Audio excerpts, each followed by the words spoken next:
Bonjour papa. Papa vraiment awa tu es qui depuis 6h du matin. Tu es sur ma plaque. Tu es sur ma plaque. On a comme 6h mais tu es comme bosso depuis 5h bazali. Donc depuis to koma kiti siko ba plaque to sombaté. Awa je na commune alimité. Na zali bosso na 4e rue. Ba bisa na koma na 10e rue. Na commune na 10e rue simbité habité comme na maison commune alimité. Na commune na maison commune alimité na commune awa do ya donc tu mouké tu mouké oh le monde va comme bébé na sima ngai. Donc dès que le début de koma ki bazo maîtriser biso que non ba plaque ezo koma ezo ya neti siko ezo komaté. Policier muso bin abisi biso bin non ndenge zabo bazar 6 éléments na 6 wana bazar 4 encore 2 bon dengo depuis 6h ba bisa biso ti siko ba koma raté ba mongo leso mboko yango tu as $30 na biso faut te soma ba casque faut te soma ba pardon ba casque ba plaque alors depuis lobby et là bazo depuis le petit score ba sombaté et puis to yebité ce qui est plaque exacte pas de la claire pas pour me la bisoter ba ba ça va bon comme plaque ezo monter sili to pesi bino 2 mois bon ça misala biso doza encadrement ma plaque ce que mon ami to signaler bino bobali ko soma plaque ou bien ce qui ezali ba pesa une semaine bo ya ko soma mais ba biso ba travailler ba sala bongo ba soma ba plaque mais donc on va de tisco ce moko exacte to mo c'est comme si ba plaque était mais minute ba biso ba bina mumele ba policier oza tracasserie bazo kanga na fiki bazo kanga na ngaba bazo kanga na poilu donc sikoyo tozo comprendre de au juste ezanini ya on dolingi vraiment gouvernement état likamoyo merci beaucoup ngana dans la kanda concernant likamo ba plaque balancer problème ba plaque bakanisa ki toza na mbongo te pona ko somba plaque lobi to ye na 10e to somba plaque 30 minutes ebele plaque eko sila yo si bango ke no toza na mbongo botekela biso ba plaque balobi no ba plaque esili te awa na 13e lobi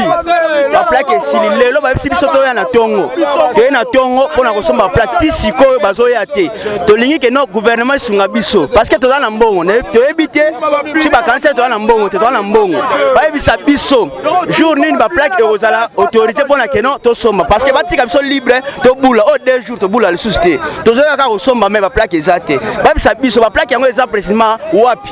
place batiki ba bureau na bango ba plaque ezate bon to vanga na ndako to bula te tozo banga pe ko bula concernant ba policier balobi ke no policier nyoso wa mona moto na nzela akanga si ba biso to bula te to banga ba policier to be ko somba ba plaque ezate so to sala nini ba bisa biso to sala nini si ba plaque ezate ba bisa biso to bula ba pesa biso ta 1 mois to bana ko somba ba plaque na bisika o ezali batika biso libre to na mbongo na biso to zangi mbongo te si ba meka biso to ba chauffeur a moto to za na mbongo te to somba ba moto to somba ba plaque ba bisa biso plaque ba place ba plaque eza to somba ba plaque na biso to lemité ya mama gouvernement to boya ngo pété mais batika biso libre na mboka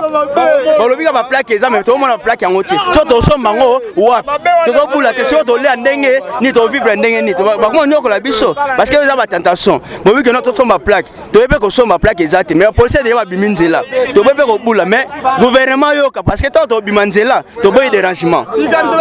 to boy dérangement parce que to ba congolais boti to boy dérangement parce que to ba congolais botindi to somba ebe ko somba na époque toza awa toza na posa ya mboka et développer etambola bien na minute oyo gouvernement va obliger to somba ba plaque tondimi to somba ba plaque banda lobby jusqu'à aujourd'hui 12h maintenant plaque ezate donc ba distributeur nous surtout ba partager pas ba plaque ezate ozoma la population etondi ba mosu ba futi la banda ba mosu ba banze banda lobby solution ezate radio scolaire et bandi en tout cas to sala ndenge nini o to ko tambisa mboka na biso so to sombite o boy bana ba moto to che volonté to so ba plaque bon ba plaque ezate pona nini gouvernement ba fantir o mo se ba fantir boy o gouvernement est compétent o gouvernement est compétent donc tika biso biloko wana oza posa bakambo eza normal c'est journaliste ndeto za to ana précisément la commune alimité mais depuis lobby to yaki na 14h ti sikoyo tosi ba plaque te mais ba enregistre ki biso déjà sikoyo elonga na comprendre te misala pe apesa pe batu ana Kinshasa eza te omona tosala fort biso moko to créer musala pe tosala tozomona quelque chose en lia tracasser boya plaque te tosala fort tosi bambongo yango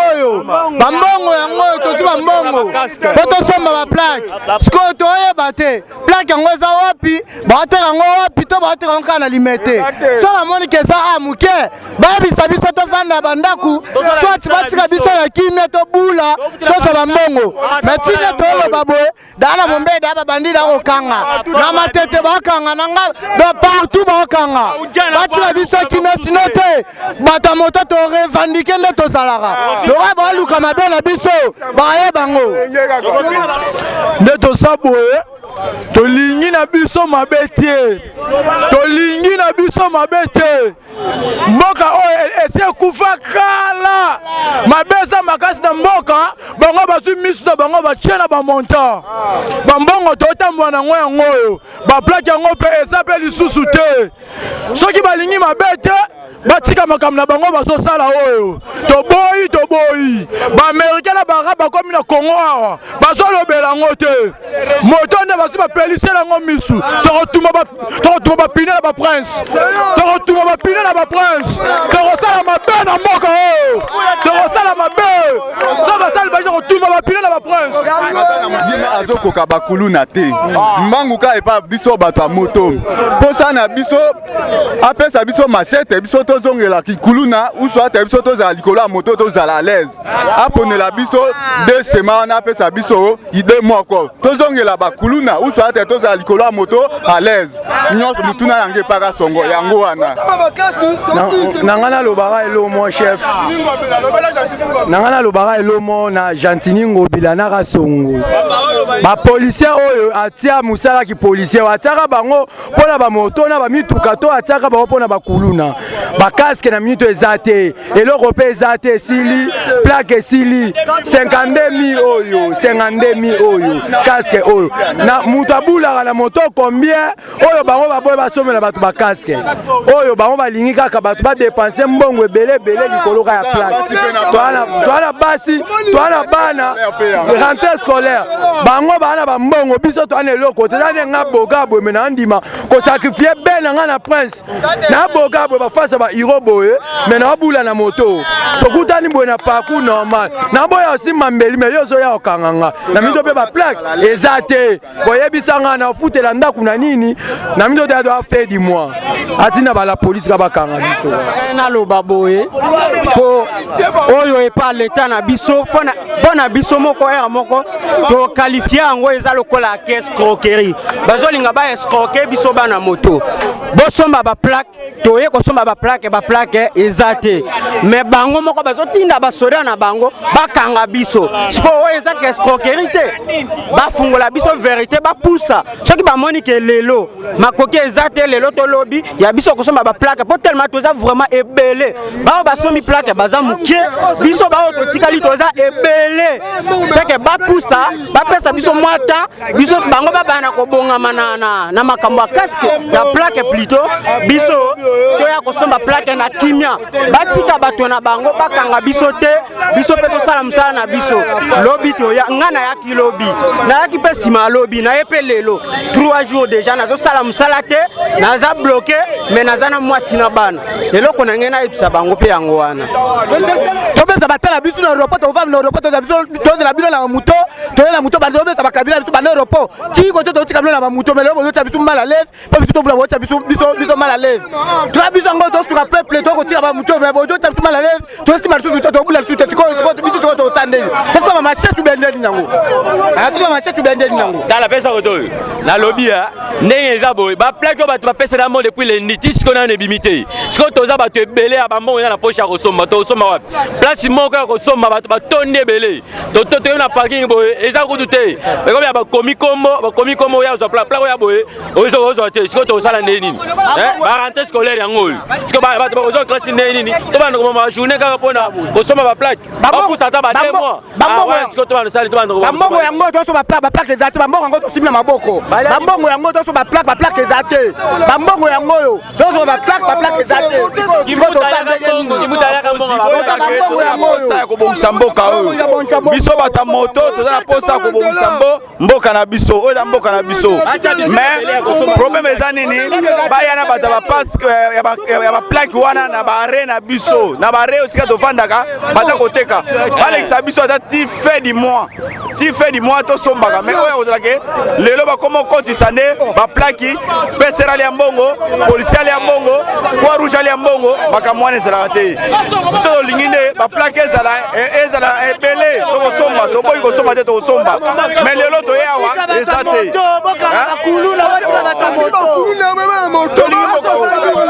moto etambuza kisasa ojiska tolingi nini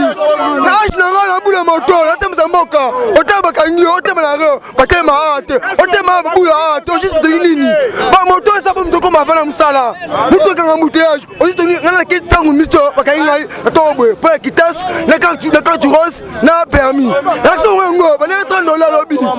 na age tongole $30 na victoire nayebuye tongo mbolo nsoma nini plaque eza te ojiska nini mutuka ebotola biso bamoto na butu ya mona yango te ya telemelaka moto biso bachauffeur ya moto tosila na bakecha babomaka biso otamba boyo pa kecha bimelo babimelo bakuense munduki babotoli o moto ekei asa général kasongo amona babiloko wana te ye kaka msane kaka moto atelemelaka kaka moto aske moto wana mkola moto azwaka combien mkola moto azwa 15 000 sikone bapleke ba 32 000 wana soma na casque na permis na baklia ebela mbongo aske tokozwango wapi toboyi te tozosomba mais na minute tozala posa baplake yango baplake eza te général kasongo landela mpe na bakeche oyo mpe nani ozokanga biso oyebota biso bamoto na suki wana ezwaka te tosala nini moto yango ekoma ndenge nini ekoma mutu nyonso akanga moto peser soda nani akanga moto everisa combien ekotisa combien ezo ede biso na bandako na biso ekomi baplake mpe esili ekomi ismael oyo azokebwe bakangi yo tosala nini tozongela bakuluna to tosala nini tolembi ozwa solution na makambo oyo tolingi boye te twabana mboka botika biso a l'aise responsable tofutaka bandako tona basi na bana rentrée scolaire mpe yango oyo bana baotanga me na tosebe instruction bana te me na minute oyo bacoincement boye neti boye tout depuis ntongo ti sikoyo totravaille te lobi mpe ezalaka boye totravaille te parce que baplake eza te siko tokosuka ndeni na ndako tokolia ndenge nini epuis bapreparation bana classe tokosala yango mpe ndeni vraiment toyebi ke omoni bamotare nyonso tu bazalaka baluba te toza mélange batribi babikolo ebele alors oyo aza guverner wana aza mona mai ndombe azotika biso boye mpo na nini azwa relève ya makambo wana azala ndenge gentile nini ndenge andre kimutu azalaka ye mo boye akokobele bapeti na moto ndenge ezalazalaka mpo kimi ezala merci beaucoup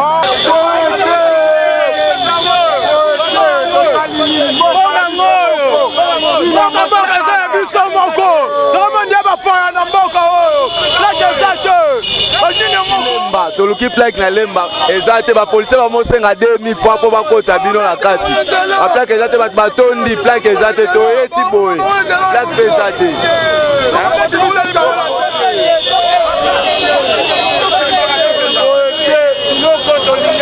tolingi biloko te kuluna basilisa te basilisa kuluna me na minute oyo plaki eza te toyela bambongo na miso na 13e minute tosomba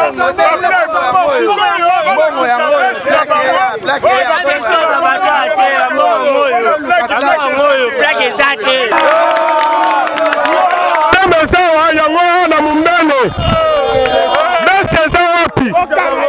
sala boye na kokanga yo te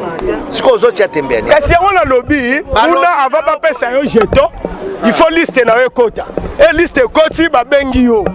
nde bapesa yo jeton ozomona soki ke plaque lelo neti lobi tokotisi liste le bapesa biso bajeton ke toya lelo tozwa baplaque bayebisi biso bokende boya lelo jouni lelo jeudi boya lelo boya bozwa baplaque e tokomi lelo na ntongo te topesi na liste topesi mbongo te kuna bazopesa mbongo bongo te vous donnez l'argent, bapesio carte rose. Carte rose ya photocopie, bakamati ya original babombi. Après 3 jours, aujourd'hui, plaque na yo. C'est comme ça. DGI, plaque à voiture. C'est tout un procédure, c'est comme ça. Le problème est ça, qu'est-ce que carte rose? So personnel nous plaque, yoga te mokonzi. Ezate biso mokonzi baleke belé toza la kuna donc. Voilà. Batunde baleki belé botike la biso pétant, botike la biso pétant mokonzi komo kanga. Eza mokonzi. Kolo bazo lo baba baleke belé na kati nokebo babando kamata moto bomba nanu moto na yo. Olani soki to bombi moto. Yango leta biso. Soki to bombi yango to suka ndenge nini. Soko bimi tokangi yo kaka ya biso ni lobi tokanga janti wana mokonzi ya moko ye deja zana alakisi deja plaque questionné plaque eza pasi me poso yango il faut kemba parce que jour batieli biso ezali moke ngai etake président bamanyema sule mange yango nasombaki mpona exemplaire bamanyema bambongo me plaque ebomana te babakisa baséjour wana esala bien aloba yango wana ekomi. Bonjour monsieur journaliste. Vraiment na mboka na biso ennemi ya congolais ezali soda ezali la police. La police misala bazosala yango bien te bana kuluna bazobunda kuluna bazokanga bango te mabe ezosalama mais bata moto atiki mwasi na ye na bana na kati ya ndako ayo koluka mbongo toyokaki ke barime anayebi te soki asosa lokuta keno mama Olive atipesaki afutela bango mbongo mpona bamakambo na bango ya plate makambo ya bongo mais la tongo awa la mombelo esomo basoda nde bakomi ne baenemi na bango nde bato ya moto kokanga bato ya moto mosusu kobeta moko to babeti azoki akei bake na moto donc vraiment soma ouais liloba bakisi ezali ke papa bazoloba baplaque yango bamontant baketi na kuna na centre baloba baplaque eza te finalement siko basoda a tracasserie nayebi te na place baroulage bakanga babata moto mais bapolicier nde moto bakanga bata moto de tracasserie dans le transport mobulu transport pasi de baplaque yango kuna mpe baplaque esili siko bango basala mosala nini namoni mpo na ngai wana eza opinion na nga bazo bapusa ata bapesa bango ta mwa dele ndambu bapesa bango ta mwa bijou si bango mpe babongisa bamakambo na bango babongisa baplaque na bango eza mwa bien po bango mokuna na centre bango po place baosala baplaque esili baplaque yango bango baosoma nini j'ai quelques amis baza na bambongo na maboko mais baza na baplaque te po ani bake kuna ti na centre babike non baplaque esili donc si na hotel de ville kuna baplaque esili sikoto loba ya boye donc soda wamona ye akangi ye azwi mwa 10 000 20 000 36 000 bana baolali nzala boye te bakasero tolembi papa. Eshima, votre magazine qui bat au rythme de l'actualité. Une réponse à vos besoins en information, un éclairage dans divers domaines. Impartial, documenté, instructif. Eshima au cœur de l'info. Dans la nouvelle édition, Eshima Magazine présente dans ses colonnes les réalisations d'un ministre du numérique, pionnier de son portefeuille. À la une, Eberhard Kolongele engagé à matérialiser la vision du président Tshisekedi dans le secteur du numérique. Dans le souci de faire du numérique congolais un levier d'intégration, de bonne gouvernance, de croissance économique et de progrès social, une vision du chef de l'État, Félix Tshisekedi consignée dans le plan national du numérique à l'horizon 2025. Le ministre du numérique, Eberhard Kolongele, a mis les bouchées doubles pour sa première année passée à la tête de ce portefeuille. Un bilan dressé en 9 points, parmi lesquels la mise en place d'un cadre juridique du secteur dénommé Code du numérique. Dans une interview exclusive accordée à Eshima Magazine, l'ancien directeur de cabinet intérimaire du président de la République revient sur la mission principale dévolue à son ministère et comment il est arrivé à l'élaboration de la feuille de route du programme de transformation numérique de la RDC. Autre titre à découvrir, mobilisation de recettes, DGI, Barnabé Mouakadi, 2 ans de pic inédit. Le 16 juin 2022, le directeur général des impôts Barnabé Mouakadi Mwamba a totalisé 2 ans à la tête de la DGI. Sous sa direction, la mobilisation de recettes a atteint des pics jamais réalisés pendant les 24 derniers mois. Une courbe ascendante quasi permanente malgré le contexte difficile lié notamment à la pandémie de Covid-19. Autre performance à découvrir dans Eshima, c'est le 2 ans d'une lutte sans merci engagée par l'IGF contre le détournement des deniers publics. Découvrez un résumé des actions menées par l'équipe de Jules Alinguete et Victor Batoubenga ces 2 dernières années, conformément à la vision du président de la République, Félix-Antoine Tshisekedi. Ce qui a conduit à la réduction sensible des détournements en masse opérés par les prédateurs des finances de l'État. À lire également, élection 2023, Denis Kadima va corriger les erreurs du passé. À 1 année et demie des nouveaux scrutins en République démocratique du Congo, l'équipe de la CENI dirigée par Denis Kadima s'emploie à perfectionner les opérations électorales afin de corriger les erreurs du passé et changer l'image de cette institution. Eshima Magazine, un nouveau standard d'information.